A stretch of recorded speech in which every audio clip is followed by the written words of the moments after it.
So thank you very much. It's an honor to be here with Richard. I want to welcome you all. I also want to welcome the 22 million people who are following this on live stream. Welcome to all of you. This is great.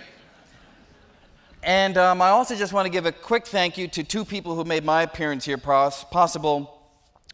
My kids, Alec and Sophia. They would not let me go unless I said their name. Now I've said it. Okay, we are free to go.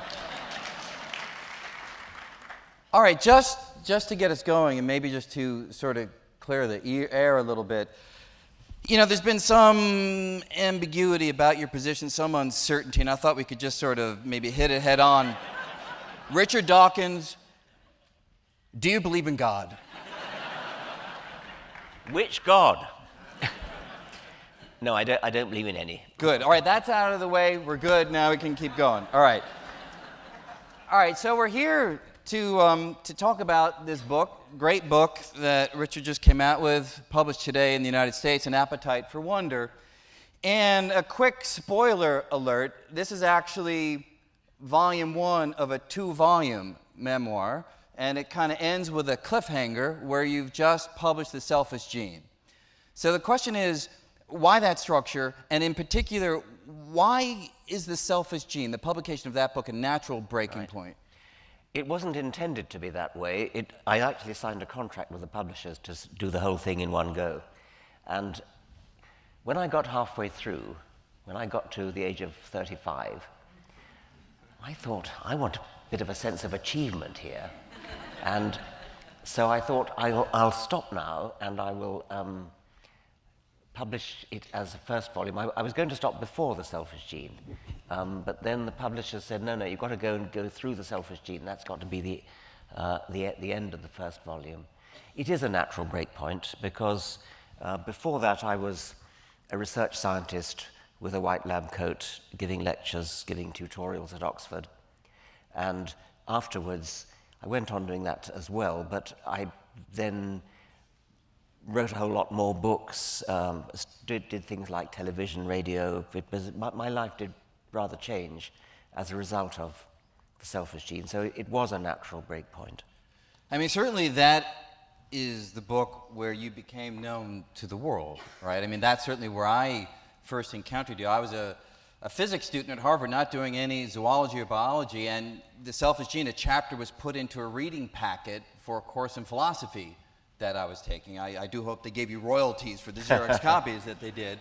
But the writing was, for me, a revelation because it was the first time, you and actually Daniel Dennett, who's also in that pack, it was the first time that real difficult science was just being spoken in plain language. So for me, it was a wonderful experience.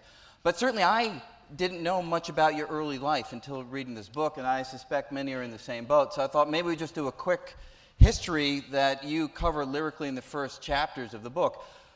Where were you born? Nairobi, a place of rather unfortunate association just at the moment. I lived in Kenya for only the first 2 years of my life, and then went back to Nyasaland, where my father, that was what was called then, it's now Malawi, where my father was in the British colonial service. That was his career. And so I don't remember Kenya at all, but I do remember Malawi. And what was schooling like there? Well, I was sent to boarding school at the age of 7 in what was then Southern Rhodesia, now Zimbabwe.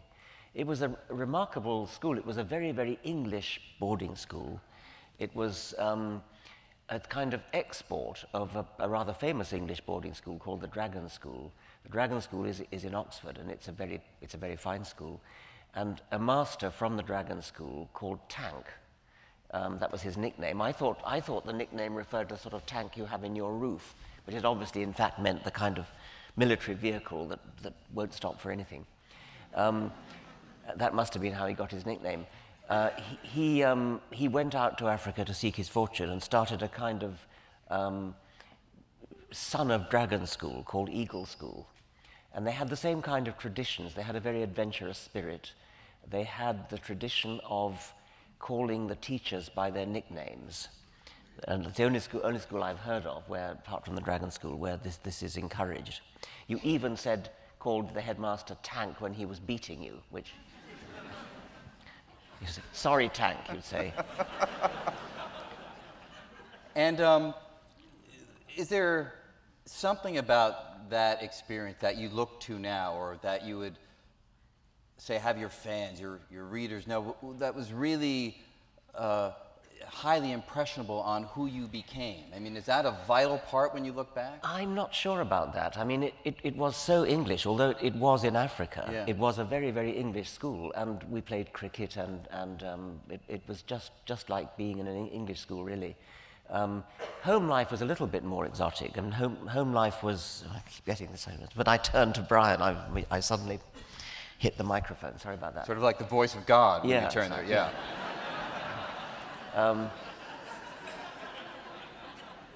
Home life in Africa was a rather spoiled, privileged one. I mean, it was like Edwardian England. We had servants, and there was a cook, and people served at table, and there was a gardener and everything. In other respects, it wasn't very luxurious. There were no water closets or anything like that, no piped water. You had, baths had to be filled with water heated on the stove kind of thing. But there was servants to do it for you. Which is always nice, yes.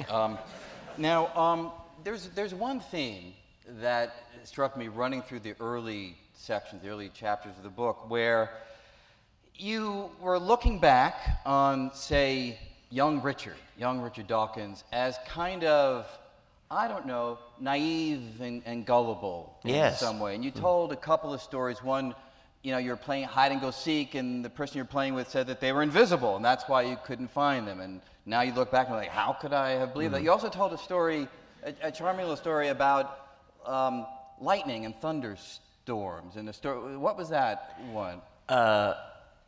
There was our house was struck by lightning. There's one where you were lying in bed. I hope this came from your book. I'm going to be really embarrassed if it was another book. But you were lying in bed, and someone told you that if you get hit by lightning... Oh, yeah, okay, right, got it, yeah.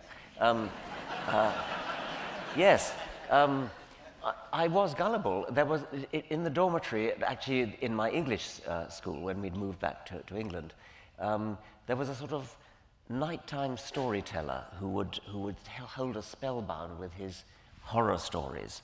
And he told us, for example, that there was a kind of insect which would leap sideways from the wall onto your temple, dig a hole in your temple, and bury a bag of poison in there. He also told us that when you were struck by lightning, you would know nothing about it for 15 minutes. And only after 15 minutes would blood start trickling out of both your ears.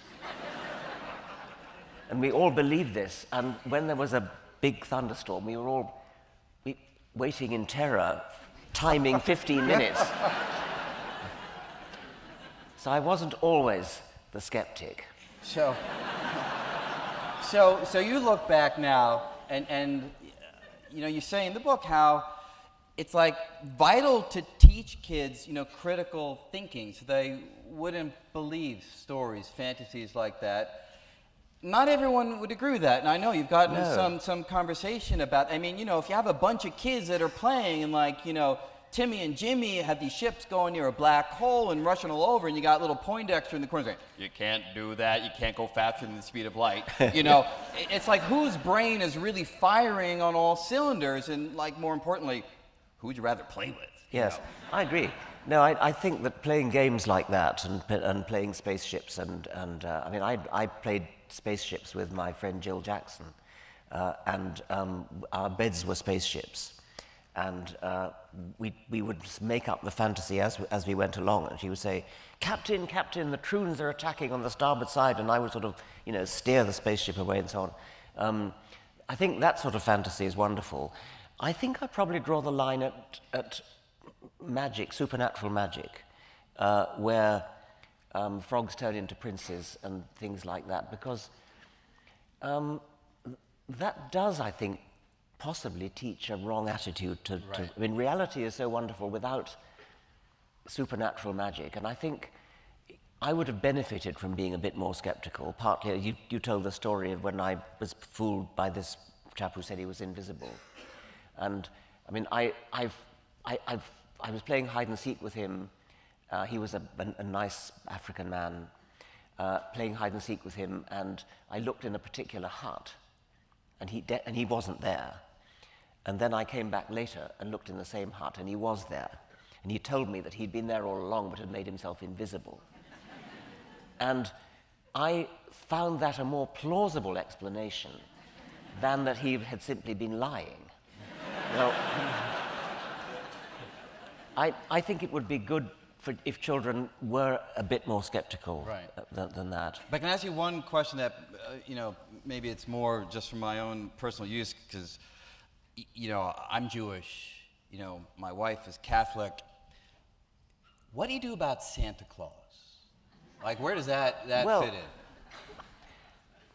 in? It's a bit of a mystery, because all children believe in Santa Claus, and then they learn that it's not true.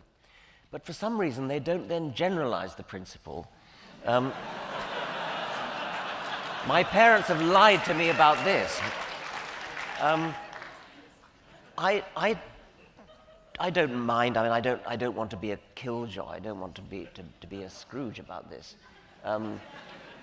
But instead of telling a child there is no Santa Claus, what about saying something like, well, let's just work this out. How many chimneys are there in the world? But here's the problem. Yeah. I tried that approach, and my wife got furious at me, right? Spoiling, this wonder of Santa Claus. So I went out and I got like this 99-cent app that showed Santa going around the earth, in a very fast spaceship, and I could show the kids to reconvince them that Santa Claus was real. But putting that to the side, the curious thing that has happened, and I think this is really the question that I have, it has provided an opportunity, an unexpected opportunity for that kind of critical thought, because we celebrate both Hanukkah and Christmas. These presents come in December. Now, the Christmas presents, they come from the North Pole delivered by Santa. The Jewish, the Hanukkah presents, they come from Amazon delivered by FedEx, So what my kids do is, ultimately the presents all get in one big heap. 6 months later, something breaks, and I'm like, oh, don't worry about it. We got it from Amazon. We can just order another. They're like, you got that at Amazon? You told us it's Santa. Right? Yes, that was one of the Santa ones. So really, my son in particular has now gone through a very dedicated analysis, critical thinking, where on his own he's coming to this conclusion. It seems better to allow someone to go through that process of having some idea that really doesn't hold water and let them find the leaks. There's a lot in that, and I think that's right. I can remember believing that if you prayed for something hard enough, you'd get it. And I tried it. Well, that's true, right? I tried it experimentally, and it didn't work. But would you say that your own life, looking back now, again, I'm not trying to be an armchair psychologist. Looking back, through the book, it strikes me that part of your passionate devotion to making sure that people don't hold these false ideas, does it come from looking back at young Richard and having that sense of aghast? How could he have believed that? No, I don't think so. I'm not a good psychologist. But I do think that you and I both know that reality has a better magic anyway. Yes. And somehow it's demeaning to feed a child with the magic of spells of frogs turning into princes and sleeping beauties and things where, or werewolves or ghosts and things like that, because reality is so much more wonderful and so much more magical. And I think it gets in the way, but I get kicked around the room whenever I say this, spoiling the magic of childhood. I want to put a better magic into childhood. Right. I guess the question is, there's a judgment call, I guess, as to when a young mind is sort of ready to really appreciate that kind of wonder. and when the other kind of magic is preparing them in some way for it. Well, it may be preparing them, but it may also be preparing them in a false direction. I mean, I was devoted to Dr. Dolittle. Do you have Dr. Dolittle in this country? Yes. Yeah. And who could talk to animals, and all the plots depend upon his ability to talk to animals. I desperately wanted to be Dr. Dolittle, and I thought that if I believed it hard enough, I would be able to talk to animals, and I would be able to. I go one better than Dr. Dolittle. I would do it by telepathy, and I attempted to telepathically attract all the animals to come to where I lived, well, I don't think a child should have been brought up in such a way as to believe that just willpower can achieve something when it can't. Right, right. Now, you then moved back from Africa to England. How old were you when that? 8. 8. And what drew your family back? Well, my father thought that his career would be in the British colonial service, but unexpectedly he was left in the will of an extremely distant cousin. I suppose you could call it the family estate. It was rather a reduced estate by the time 1946 came when he got it. It had been in the Dawkins family. It's an English estate since 1723, when Henry Dawkins bought it. And in 1946, it was owned by Major Hereward Dawkins, who was childless and had no closer relations. And so he left it very unexpectedly to my father, I don't think he'd ever heard of Hereward Dawkins. And suddenly this telegram arrived saying that he'd been left a farm in England. And even then, he thought his career would go on being in Africa, but then the tenant on the English estate unexpectedly died, and then my parents then were faced with a decision whether to find a new tenant or whether to forsake their life in Africa and take up an entirely new life in England. And my father retrained as an English farmer and gave up his colonial pension, gave up his whole career, and we moved to England. How was that transition for you? Well, I was sorry to leave school and start a completely new school. It was a rather similar kind of school, actually, in England. It was much colder in England, of course, wetter.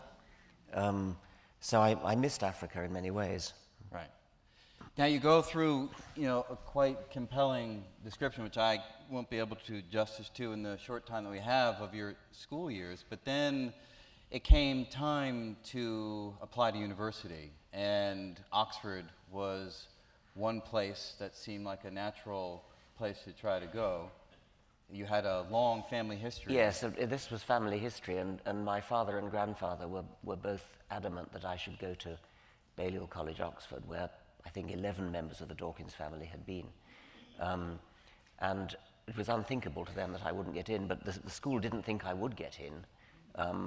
They thought I wasn't up to it, and I probably wasn't up to it, actually. I was coached for it by a very, very conscientious schoolteacher, Johan Thomas, who, although he thought I didn't have a chance... That's like Stanley Kaplan here, if you need a translation. Okay. Although he thought I didn't have a chance, he had me at his house for week after week in the evenings, coaching me, and he got me in. Thank goodness. I mean, that was, if anything, was the making of me. That Oxford was. Now, you initially had your sights set on biochemistry, and you described in the book. If I just give one sentence, because I found it particularly, you noted that the tutor who interviewed me, the kindly Sandy Ogston, who later became Master of Trinity, declined, thank goodness, to let me in as a biochemist, perhaps because he was one himself and would have had to teach me, but offered me a place to read zoology instead. Yes. So what was it about the young applicant Dawkins that made you unsuited to biochemistry, but he saw zoology as a natural place? Well, maybe he just didn't want to teach me, but I later recognized that zoology was perfect for me because the system at Oxford is you have to write an essay every week, and you're sent into the library, and you're given no textbooks. You're given reading list of original research literature, and you have to go and follow references at the back. You have to be a real scholar. And I loved that. I really flourished in that atmosphere. It took me a while to get the hang of it, but I really flourished. And zoology was perfect for that, because the sort of subjects we got asked to write about for our essays were controversial subjects, where you had to weigh up contrary points of view, weigh up evidence on both sides, come to your own conclusion. I don't think that would have been true in biochemistry. I suspect in biochemistry it would have been a lot more learning of lots and lots of facts. I could be doing the subject an injustice, but certainly in zoology we would be given subjects like is evolution progressive? Controversial, difficult, opinions on both sides, read the literature, become a sort of world authority on the subject. Because and were those tutorials, were you challenged in those? Did you read out your essay? I mean, yes, you read it out aloud, and yes, you could be challenged. The practice of reading aloud has rather dropped now. It's now the tutor is expected to read it ahead of time, which means the tutor's even more conscientious. My Uncle Bill, who appears in the book, a generation earlier was also at Balliol College, and he was rather good at rugby and cricket and things, and he wasn't quite so conscientious at writing his essays. And on one occasion, he, I'm sorry to say, copied his essay out of a book. I'm sure he didn't always do that, but anyway, he was reading his essay out, and the tutor silently rose from his chair, went over to the bookshelf, selected a book, and then began following with his finger. And my poor uncle was forced to simply go on reading his essay right through to the end, whereupon the tutor snapped the book shut and said, "I see you agree with Mr. So-and-so." So you went through the undergraduate years there, and you stayed at Oxford for graduate work as well.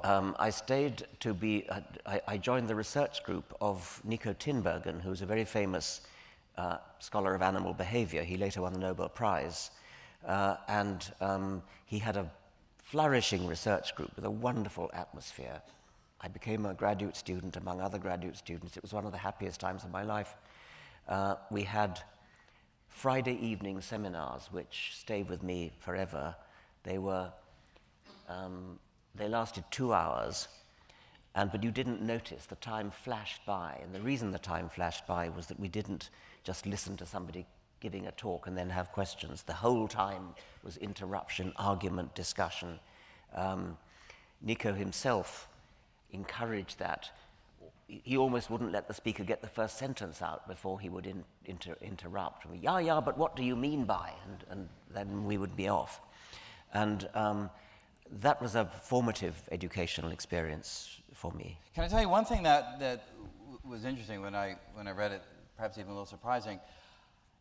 You describe how the gold standard from your perspective, and correct me if I'm reading too much into it, was to not just do qualitative analysis in zoology, but to find quantitative results, to find a mathematical formula, which you describe one example of, where you can actually describe the behavior of these pecking chicks mathematically with precision. And that is my language, right? Yeah, you know, when right. I hear something like that, you know, at first I wonder, is there a little, you know, PE in here? You know, physics envy, you know, is what we call this, you know, because that's, after all, that's right. what is our lifeblood. Exactly, So, yes. I'm glad you picked that out. I mean, it was my ambition to do that. It was, if you want to know what's going on inside the head of an animal, the neurobiological way, the physiological way is to cut the skull open and look, or stick electrodes in, and that's bloody, and I didn't like that.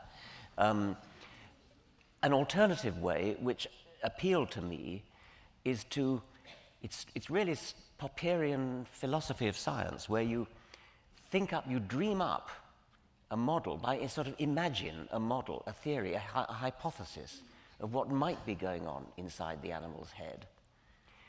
deduce with algebra predictions from that model, and then test the predictions with as much data as you can in order to get rid of the statistical noise and get accurate predictions. And I really wanted the predictions to be quantitatively precise, as you say, because in a sense, any fool can predict that a quantity X will be larger than a quantity Y, but how much larger?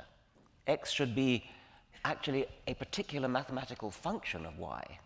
And the more data you gather, the more data you pile in, the closer it should approximate to this exact prediction. And that's what I found.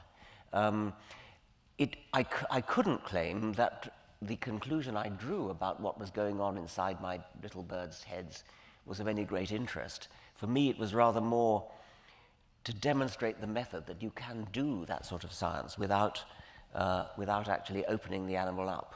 But what would make me nervous as a physicist in that situation is I look at the physical system and it's so complex, right? I mean, the reason why I do physics is because we study, electrons, individual particles that have such a simplicity in context, such a paucity of distinct variables that we think that our mathematics might actually be describing what's going on. Yeah. I'd be so damn nervous in your situation to try to think mathematically about the situation. Yeah. Does that play into it too? Rightly so, I think. I think that's right. Biology is so complicated. Biology is a mess in a way compared to physics, where at different levels you're studying balls. I mean, yes. Really? That's right. He calls it as he sees them. He does. Either little quantum atoms or Newton's balls or billiard balls. And so the mathematics that you do is incredibly precise. I think Richard Feynman once said that the predictions of quantum theory, some of them at least, are out to so many significant figures that it's equivalent to predicting the width of North America to the width of one human hair. Yeah. Well, that's physics. Now, biology doesn't even begin to approach that level of precision. Do you think it will? No, I don't. I doubt it. No. But on the other hand, the conclusions we try to draw, we can already draw without. There are certain things in biology we know are true, and we don't have to worry about further. We know that evolution is true. For example, is definitely true.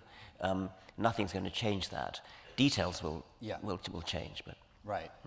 So that was your graduate work. You went off to Berkeley, I went off to Berkeley as a very, very junior assistant professor and spent 2 years there teaching animal behavior and taking part in riots and demonstrations and things like that.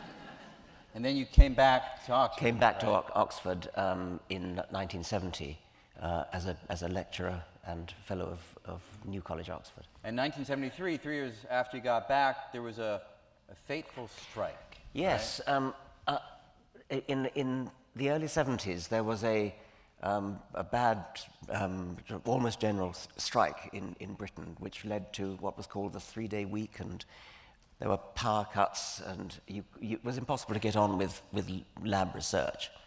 So I got out my lecture notes on animal behavior and started to turn portions of them into a book, which eventually became The Selfish Gene. And I only actually wrote 1 or 2 chapters of it before the strike came to an end, unfortunately from one point of view.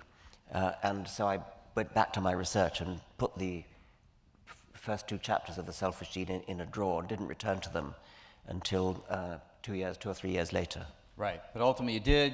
You wrote The Selfish Gene. Yes, and in a way that was a good lull, because in the intervening years there were very significant advances in evolutionary theory, which I was able to incorporate. Now, were you worried? I mean, when I wrote my first book, I waited till I had tenure. And, people started to say, you're going to get the whole Carl Sagan effect of people sniping at you in the community. It didn't happen to my face. I mean, who the heck knows what happens behind your back? But was that a concern? Because you were, you know, many decades ahead. Well, I don't know. I think the Carl Sagan effect has died away, actually. Now, yes. But you're talking 76, right? That's true, yes. No, it didn't worry me. Right. Possibly should have done, but no, I don't think so. I don't think I've suffered from that, actually. Right.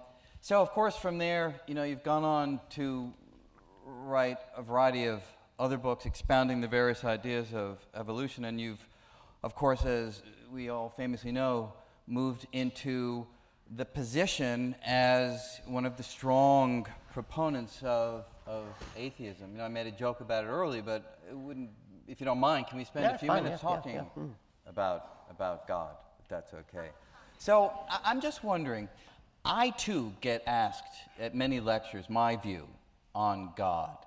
And my typical answer is that, sure, there could be a God that's behind it all, and what we're doing as physicists, chemists, biologists, working out God's laws. And if that's how it is, I am thrilled to be part of that noble journey.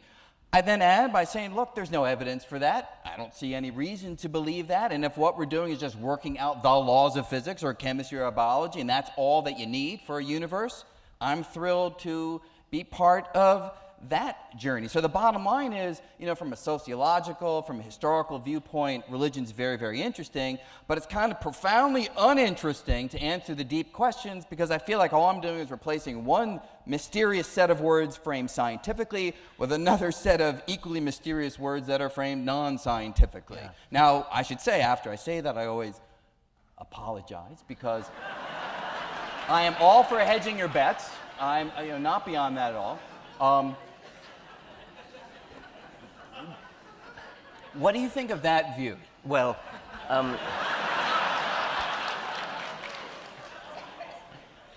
I think that the sort of Newtonian, I mean, Newton thought that he was working out God's laws, and he was demonstrating the glory of God's mind when he worked out the laws of mechanics and so on. I'm not so at ease with that as you seem to be, because it does seem to me that if there is a supernatural, superhuman intelligence that worked it all out, in a way that undermines the entire scientific enterprise, because we are, maybe an evolutionary biologist feels this more strongly, the whole enterprise of evolutionary biology is to explain how you get prodigious complexity and design from virtually nothing. I mean, we hand over to physicists when we can go beyond the virtually nothing to the absolutely nothing. But if you start from quite an advanced level, bacteria, and work up to mammals and humans, we have a working theory which we know is true, which explains how you can go from great simplicity to prodigious complexity, and finally to the sort of complexity which is capable of designing things, of creating things, of working out how to do things. Well, if you are suddenly going to insert a designing machine, a creator, an intelligence at the root of the universe, you've just undermined your entire enterprise, because your entire enterprise has been to explain how you get to something complicated enough to do design. But even if that being just set in place the laws and then stood back? Even that, even the deistic God who sets the laws in place and withdraws, if the implication is that those laws were cunningly designed, cunningly crafted, as many people think they were, so that atoms should come into existence, so that chemistry should come into existence, so that stars should come into existence, so that nuclear reactions in stars could produce the elements, so that they'd explode and we'd get a suitable chemistry to make life, and then the origin of life and so on. If the deistic God thought all that through and set up the laws of physics, then he would have to be damn clever. he would have to be the physicist to end all physicists. I don't care if he then withdraws. He needs an explanation in his own right. And it seems to me that the noble scientific enterprise is to start from as near nothing as you can get. Yeah. And see, the funny thing is, I agree with everything that you say, but I have no issue.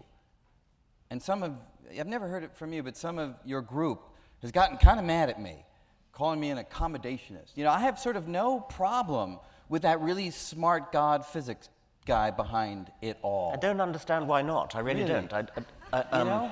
Why doesn't that undermine the whole scientific enterprise? Because, again, I don't think it's true, but if it turned out to be true, I would feel like, hey, there's this fantastic puzzle that we worked out from this point forward, and yeah, that being set it all up in motion, but it was a great journey to figure out the puzzle. Oh yeah, that for sure. know. But aren't you dissatisfied because you haven't explained? You've explained precisely nothing because it was all there in. Well, I guess I would say it's sort of like if you're given one of those brain puzzlers in a book. Some smart author has worked out the brain puzzler, but damn, I still enjoy figuring it all out. No, and it feels very satisfying, and I feel like I got somewhere. Yeah. You know. Now, I feel funny saying this because I don't believe what I'm saying is true. But I'm talking more, of course, as a point of I know principle. you don't believe it, but you shouldn't even be satisfied by it. I mean, I still do. I still feel satisfied. No, puzzle solving. Yeah. Puzzle solving is great. I mean, you can enjoy solving a crossword puzzle, although you know that a human mind set it. Yeah. But you want to know what gave rise to that mind that set the crossword, and we know that. I agree. You know, if you can go further back, the further back you can go, the happier I am. Maybe that's a way of saying it.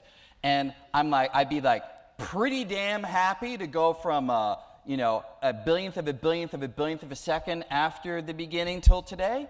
And if we could fill in that other piece and didn't have to mention creator, I'd be pretty happy too. But it's not as though if we had to, all of a sudden I feel like the whole enterprise was a waste of time. No, you wouldn't feel that. You know. So I guess that's sort of what I'm saying. But maybe it's because biologists are so... I mean, it's our business to explain where brains that are capable of designing come from. But you don't have to even go anywhere near as far back as I do. So in some sense, you'd put the wall much further ahead in time. That's true. That's so true. if I'm satisfied, by God, you should be satisfied. No, that's not true. That's not true. Not true. Let me just change it slightly. Okay, all right. And a more pragmatic, even strategic question. So, you know, there are times that people challenge physics. You know, that Einstein's false, Newton's, you know, all this sort of stuff. And typically I don't engage with them because I've never found it satisfying, never found it fruitful. You, on the other hand, do engage with people who really go after evolution as saying it's just not true. And I was watching an interesting video, and again, if any of this you don't want to talk about, push us along. But there was a video with this woman, Wendy Wright. I found it very interesting to watch because I saw you making all the good arguments. But a good argument will never make headway if the participants don't agree to certain basic rules of engagement. Yeah. And I just, at some point, I was wondering if it was fighting a just losing battle. And so did you find that satisfying, that conversation with her? Of course not, no. But in a way, I mean, she was purporting to be playing by the same rules because what she kept saying was, show me the evidence, show me the evidence. Right, But you must have known that going in, well, right? But I mean, I kept saying, okay, let's go to the museum. I will show you the evidence. Yes. But you see, but you're assuming that if you laid out a logical argument, she would be convinced. No, well, okay. But that is clearly... No, clearly not. Well, in her case, I would not have aspired to change her mind. But this was a television program we were making. I was interviewing her for television. And so I didn't really have my eye on changing her mind. I had my eye on the 2 million viewers. People who were going to be watching the television And program. what does the data show? That was the other question I have. Has this approach really been effective? I don't know. I suspect so. I think that my guess is that there are a very large number of people who are sitting on the fence, or perhaps hardly even realize there was a fence to sit on, and who will see something like my interview with Wendy Wright and will be swayed to think this is actually quite an interesting subject, and I will indeed go and look at the evidence. So I'm hoping that's and true. Is that better than, again, my approach has always been sort of, and it's yours too, really, to show people the wonder of science and get them excited about the power of scientific explanation rather than trying to say this other stuff makes no sense, don't touch it, but just show them the wonder of this. It goes back to Santa Claus, really. You know, do you want somebody to discover the power of the scientific approach, or do you want to tell them that this other approach doesn't work? Yeah, there's a lot in that, and I think we probably need to do it both ways. Right. Can I go to a related question? I'll take some of the questions from the audience. An allied question that I have, which is, how do you feel about a human being holding irrational or contradictory beliefs at the same time? So let me give you a concrete example. Okay. So my father died 27 years ago. I know he's dead. I still talk to him on a regular basis. There are cases when I'll ask him to do things. As a physicist, I know that makes no sense. As a human being, I don't give a shit.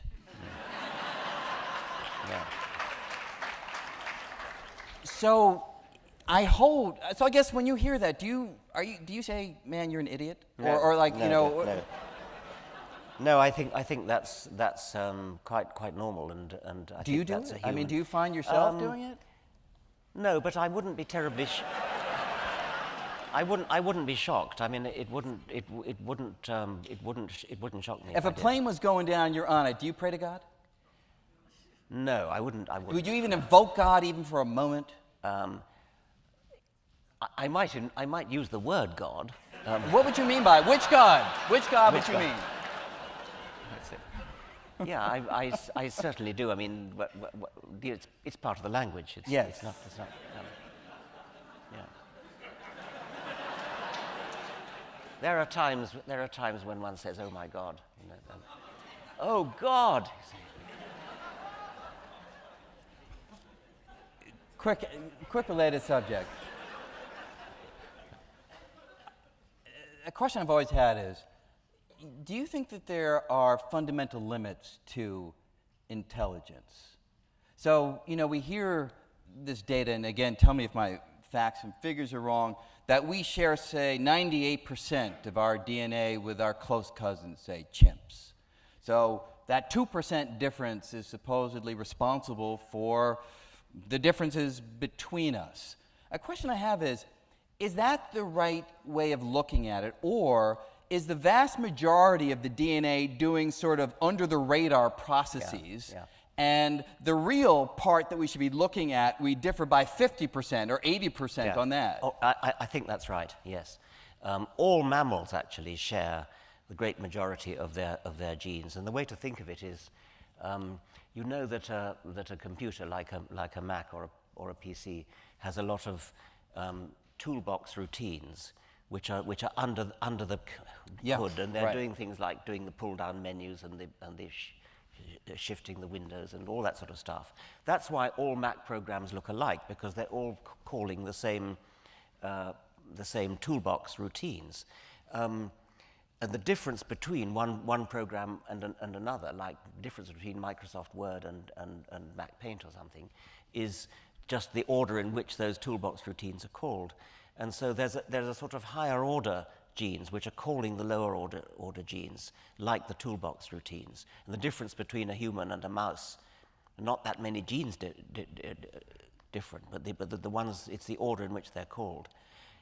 But you started by saying limits to human intelligence, and the thing that impresses me is that we are we are African apes, and we are adapted to hunt and gather on the African savanna.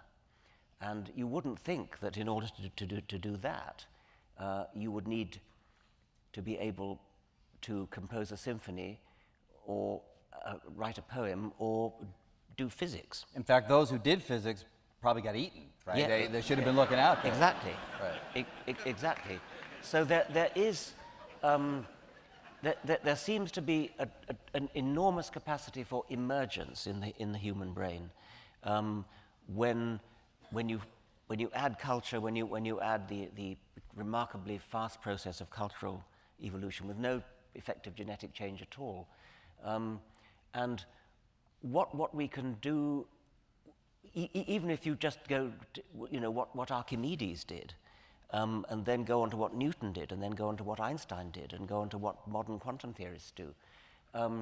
It's so far beyond anything that our wild ancestors were ever called upon to do. But why can we do it? If it's not selected for in a very basic way, why is it there? Well, think of this analogy, a computer. It's called a computer because it's a calculator. I mean, it does arithmetic. Are you saying this is like a side benefit? Yeah. I mean, once you've got the principle of a programmable computer, which originally was built to do mathematics, you suddenly find it can play chess, it can word process, it can do your accounts, it can simulate Vancouver.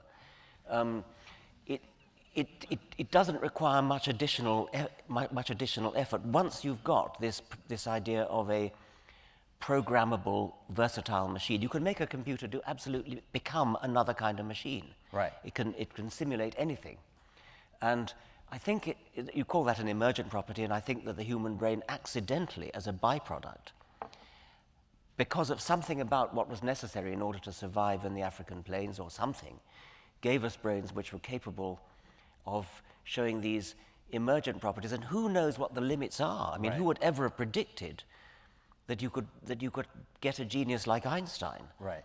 And so what next? Right, but the flip side, of course, is there are other intelligent animals walking around the Earth who can't understand certain deep truths that we found, right? I mean, dogs don't understand general relativity.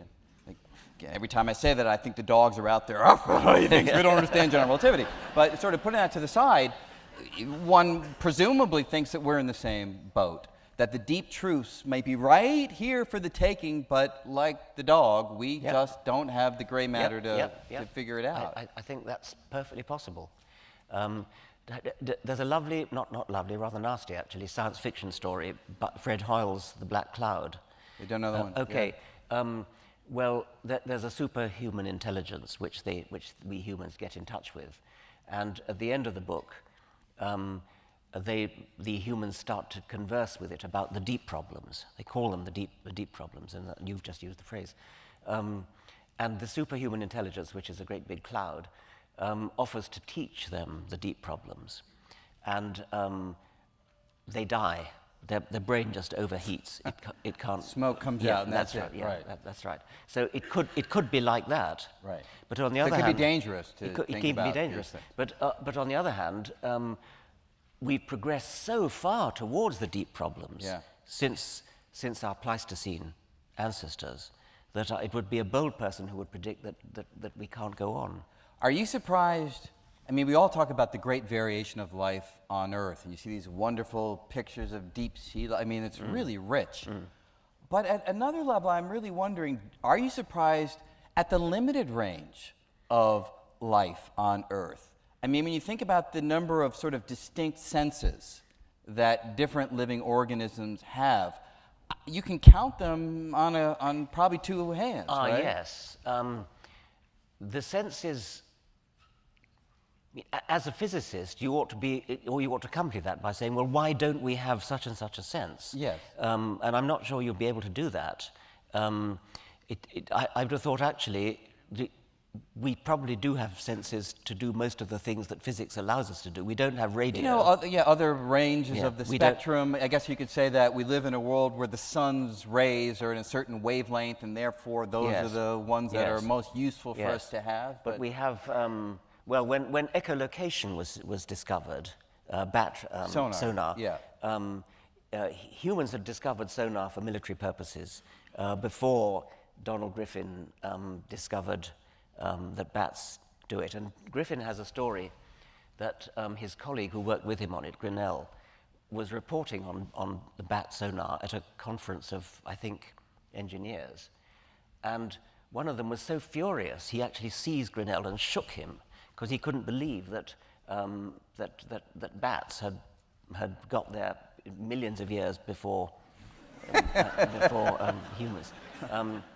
But so echolocation, electrolocation in fish is another sense which we're not, we're not aware of, and but which physicists could have predicted. I think that if you sat down as a physicist and said, there ought to be an animal that uses such and such a medium, yeah. So if we find life elsewhere in the universe, you imagine that their senses are going to be pretty similar to ours? I have speculated about this. I think, provided their world has, it's obviously going to have a star with light. So there will be light.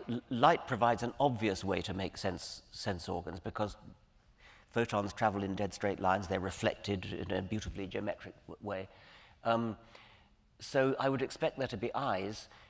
There are 9 different principles of eyes in the animal kingdom. Principle of eye meaning? Meaning ways in which they see. Ways of doing optics, I see, yes. Okay. And all 9 of them, I don't think we know of any other kinds. And for example, we and many other animals have a camera eye with a lens which focuses an inverted image. Compound eyes are a great big sphere or hemisphere of lots of tubes pointing in different directions. And so insofar as there's an image at all, it's not an inverted image, it's the right way up. Because if a dragonfly sees a moving target in that tube, then it's got to be up there. If it sees it in that tube, it's got to be down there. That's a much cruder form of vision. It is a different principle. Right. The parabolic reflector principle we know about as physicists, is used in reflecting telescopes, and that's used in certain mollusks. And there are other principles that are used. So I would think that if we find life on other planets, I'd stick my neck out and say, yes, they'll have eyes. Before I go to audience questions that I have here, I have one other quick subject that I'm just wondering what you think about. You know, there's this interesting argument by your colleague at Oxford, Nick Bostrom. Do you know Nick? He's in the philosophy department. Oh, go on, yes. Okay. Yeah, and you know, I wrote a little bit about this, so I got some feedback from people, which was a little bit surprising. And he argues that the notion of a simulated universe, that, you know, the Matrix, if you will. Imagine one day we have these powerful supercomputers, and we really, with fantastic fidelity, can create a universe in silico, if you will, which has sentient beings within it that don't know that they are in a simulation. And he goes through an interesting argument with, just for brevity of time, let me just simplify it. He may be a little irritated with the simplification, but it gets to the main point, which is, it's so, in principle, easy, once you have that technology, to create a simulated universe, that there'd be many more simulated universes than real universes. Real universes are hard to create. Maybe there's one, maybe there's a few, but it's hard to imagine that you could create them in as great abundance as you could create universes in a computer. You come home at night, you flick it on, you create a universe, you sort of kick back and you watch what happens. So he argues that it's therefore much more likely, just based on the statistics, that we are in a simulated universe than that we're not in a simulated universe. So I wrote about this in a book that spoke about various ways in which you can imagine other universes. So the surprise for me was people came back and said to me, and then Nick, I read later, people said to him too, this for them was the most convincing argument for a creator. Because now the creator was not some mysterious being. It was some futuristic teenage kid with pimples in his garage who just created the universe. So, my question to you, what do you think about that? I can't see how you could refute it. I mean, I can't see how you would actually be sure that we're not If a religion were to rise up, where people were honoring the teenage kid, would you go around and say, I get it, you can't refute it, and I'm kind of okay with it? I wouldn't worship him. No, I agree with that. that I could have guessed from the outset. But in that situation, where it's less like fairies, it's less like, you know, ghosts, it's less of this crazy ideas. Yes. There's actually a logical sequence of words that can be given, meaning where there is a creator to this world. What do you say then? Yeah, I agree. I'm intrigued by the thought that when you make a simulated world, and there are crude ones like Second Life. Yes. There has to be a physics built into it. Yes. And when you drop things, they fall, and when you throw them up and catch them, it works. But you can violate that physics. I mean, the pimply youth doing the simulation can somehow just at will change the physics, and you could suddenly fly, as indeed you can in Second Life. It's got to be a pretty disciplined pimply youth that sees to it. As a creator of this world should be, I would say. Yes, but that we don't see that. Well, I suppose we don't. I mean, maybe. Well, maybe he wipes our memory clean after playing around with us, right? All these things are possible. Yes. Anyway, let me just end my questioning with this one, which is, along those lines, what would it take to convince you that there is a God? Is that even possible? I mean, you know, I've asked this question myself. The clouds open up and some of the, Brian, I'm here, I am real. Yeah. I'd probably check myself into Bellevue, right? I wouldn't take that as evidence. I would too. What about you? No, I mean, for a long time, I've gone around saying, of course, if a great big Paul Robeson voice suddenly said, but I agree. I mean, just like the man playing hide and seek with me, I think it far more plausible that I was hallucinating, or that there was some kind of conjuring trick. So I think it's very hard to imagine what it would even mean to demonstrate something supernatural. If something appeared to be supernatural, my reaction would be, well, then we don't know enough about what's natural. Right. We need to do better science in order to explain it. Right, but the pimply kid is an interesting case because that would really screw things up. He opens up and there's nothing supernatural. That's it's right. just just kind of strange. Okay, anyway, some of your questions. I think we have we have a little bit of time. All right. Any guess on when the president won't be obligated to end major speeches with "and God bless the United States of America"? I suspect that President Obama is an atheist.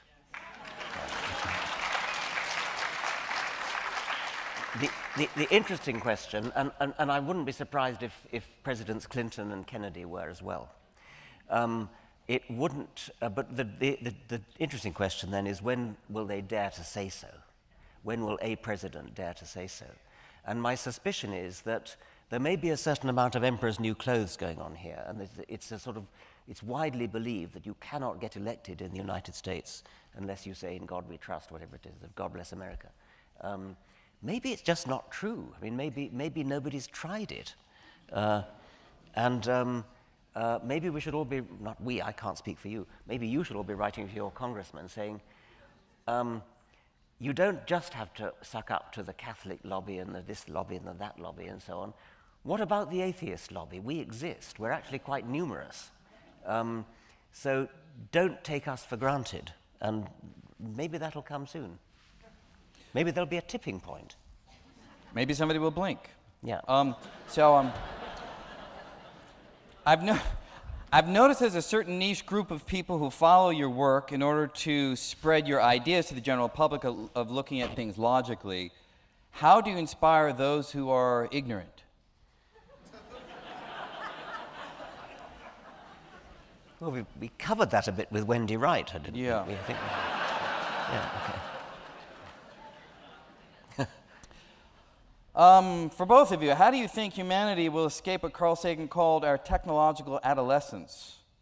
what would convince you that we're finally growing up as a species?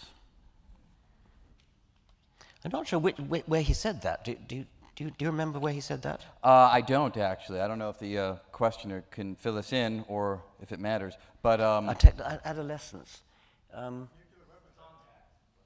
In Contact, the novel. Okay, yes. I mean that's a possibility that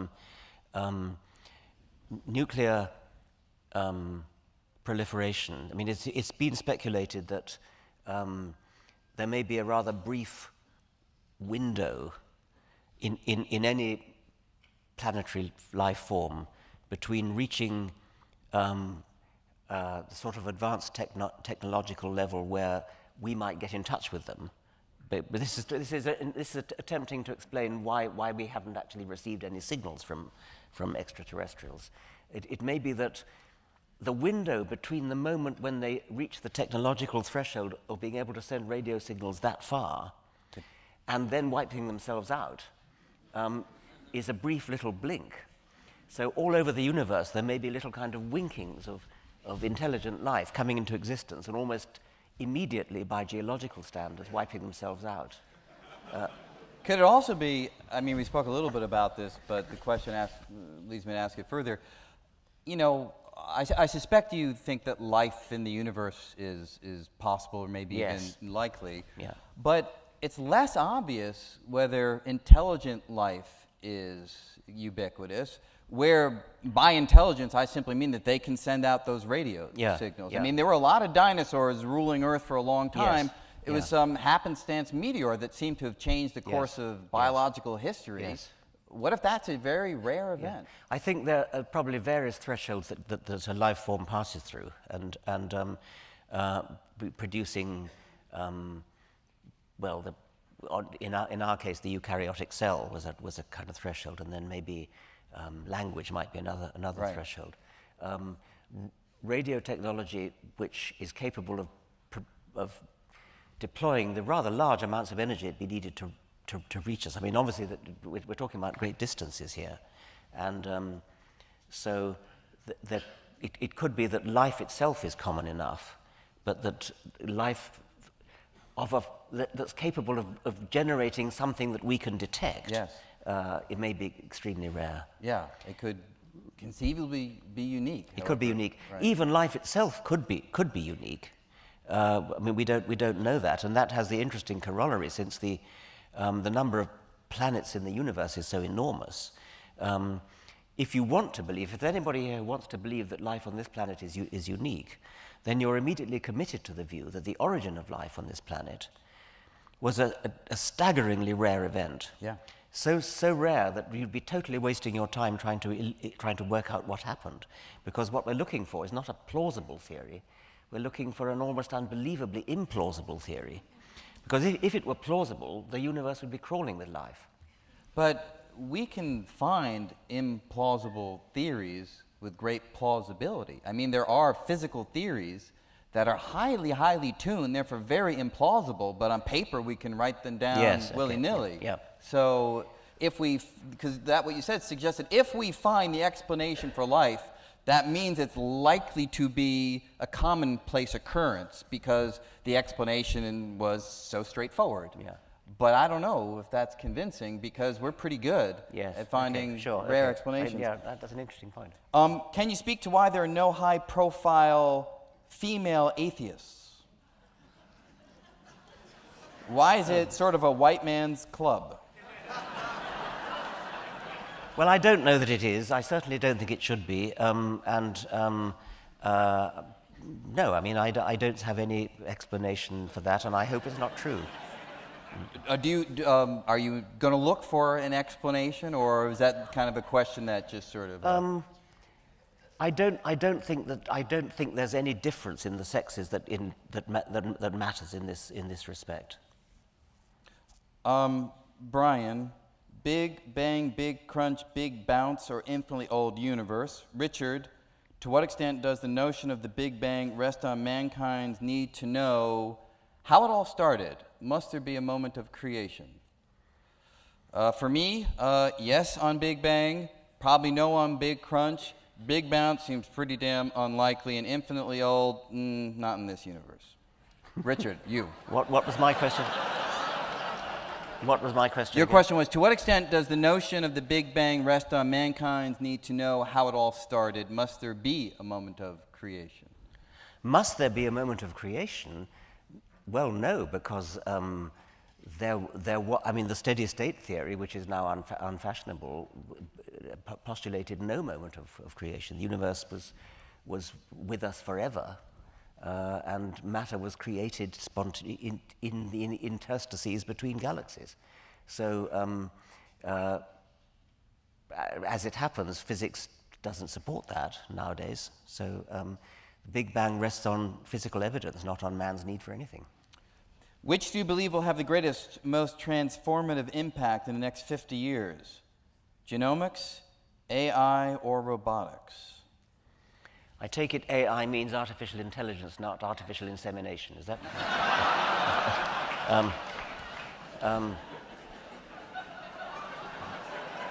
Well, I come from a farming family, you understand. I think they kind of go together because genomics is advancing at a great speed because of Moore's law, which is the empirical law, which I don't think anybody's ever fully explained, that computer power measured in various ways increases at a pretty fixed exponential rate. I don't think anybody knows quite why that is, but it's been true for a long time now. And genomics is so computer dependent that it also advances at an exponential rate, and this you can actually demonstrate by looking at either the dollar cost of sequencing a genome or the time it takes to sequence a genome. It also seems to be exponential over the time that genomes have been sequenced. Right. What do you think of the recent-ish discoveries that one person may hold multiple copies of genes? Does that affect the current model of natural selection? I don't see why that would affect the current model of natural selection. It complicates the genomics, but the model of natural selection, which says that natural selection is the differential survival of genes in gene pools, it doesn't matter if they're multiple copies, it still works. So back to just a couple of questions that I have as we reach the end of the time here. At the end of the book, you began to muse, and you describe how, if you don't mind me quoting for just a moment, as a man looks back on his life so far, how much of what he has achieved or failed to achieve could have been predicted from his childhood, you write? How much can be attributed to measurable quantities, to the interest and pastime of his parents, to his genes, to his happening to meet a particularly influential teacher or happening to go to summer camp? Why do those questions matter to you? I'm intrigued by the extraordinary luck of the happenstance that gives rise to each one of us and to really everything in the world.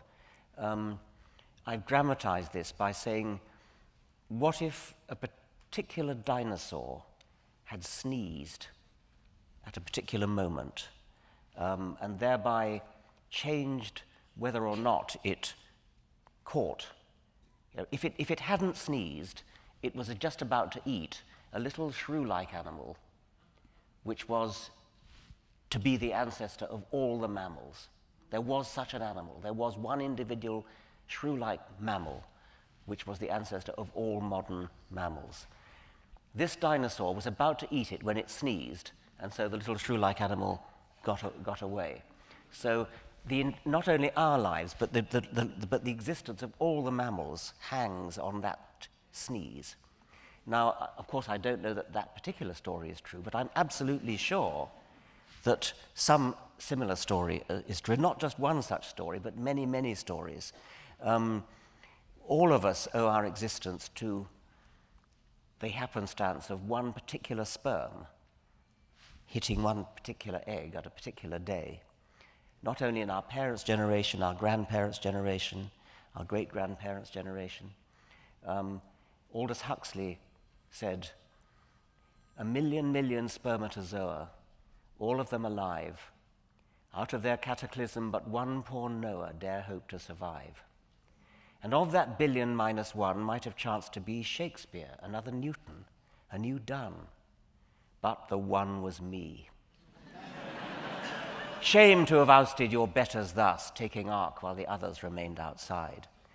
Better for all of us, froward homunculus, if you'd quietly died.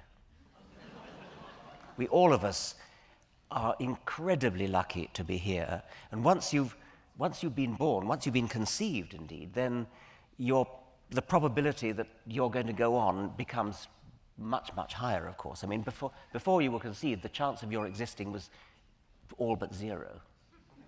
Once you were conceived, it then becomes kind of measurable. And then other things like you went to a certain school, you met a particular teacher, you went to summer camp. These things also very probably have a dramatic effect upon your subsequent life. But I also speculate that maybe once your life is going like that, if you go down one particular path, maybe there's a kind of magnetic pull that pulls you back to where you would have been anyway. And I sort of imagine, suppose my parents hadn't returned to England from Africa, and I'd gone on at school in Africa. Would I ever have met Nico Tinberg and joined the Animal Behavior Research Group and written the books that I've written?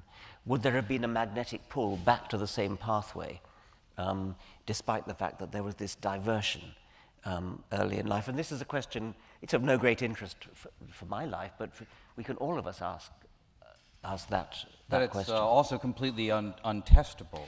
Yes, it is almost completely untestable. I mean, makes one wonder if it is something that, when I read that, I have to say, in your book, I found it an interesting idea, and I sort of knew what you meant, but at the same time I was like, whoa, that's curious that you would invoke this kind of force, this magnetic force, when it kind of can't exist, really. Well, no, I wouldn't want to. Okay, it's a very strictly a metaphor, but that it could be that I gather. Yeah, the okay. metaphor part of it. It could be, I suppose, that one has certain aptitudes. If say Mozart had not been given music lessons by his father, Mozart's musical genius would probably have pushed him into a musical career anyway. And so that's all that I think I really meant by that. Yeah. You can, to some extent, tease out the genetic component by looking at identical twins, because they do have the same genes. And there are a few dozen known cases of identical twins who, for accidental reasons, happen to be reared apart. And so they have been rather intensively studied to see to what extent they do end up doing the same kinds of things. Right. So we're just about out of time. Just let me mention one quick thing. Richard will be signing copies of his book outside. Due to the volume of people, he's not going to be dedicating, he'll just be signing. But before we actually do wrap it up, you know, you are famous for this wonderful phrase that science is the poetry of reality, right? And in this book, you have a lot of poems and a lot of snippets of songs. It seems like that has sort of been a constant theme throughout your life. And as we just had a brief conversation earlier about this event, we thought it might be interesting to end it a little bit differently, where each of us would kind of pick a poem that we think is kind of relevant to the conversation tonight and just read it to you or describe it. So Richard, do you have... You go first. Yeah, I'll go first. I'm happy to do that. So this is a poem that actually I learned about from my sister by chance. It's from a book called Keys to the Door by Robin Robertson. I don't know if anybody know him, but here's how it goes. I loved your age of wonder, your third and fourth and fifth years spent astonished, widening your eyes at each new trick of the world, and me standing there solemnly explaining how it was done, the moon and stars, rainbows, photographs, gravity, the birds in the air, the difference between blood and water. In true life, you would say, looking up, and I would nod, like some broken-hearted sage, knowing there would be no answer soon to all the big questions that were left, to cruelty and fear, to age and grief and death, and no words either, and you like me will sit and shake your head. In true life? Yes, my sweet, strong daughter, I'm afraid there is all this as well, and this is it, true life. Thank you.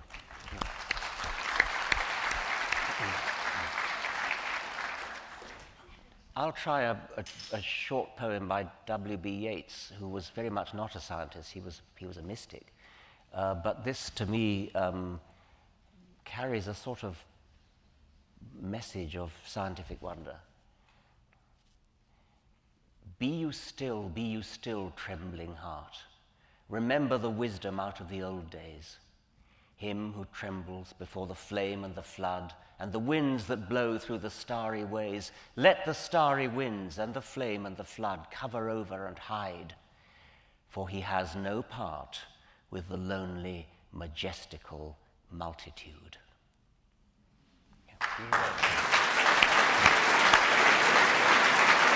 So, please join me in thanking Richard Dawkins, everybody.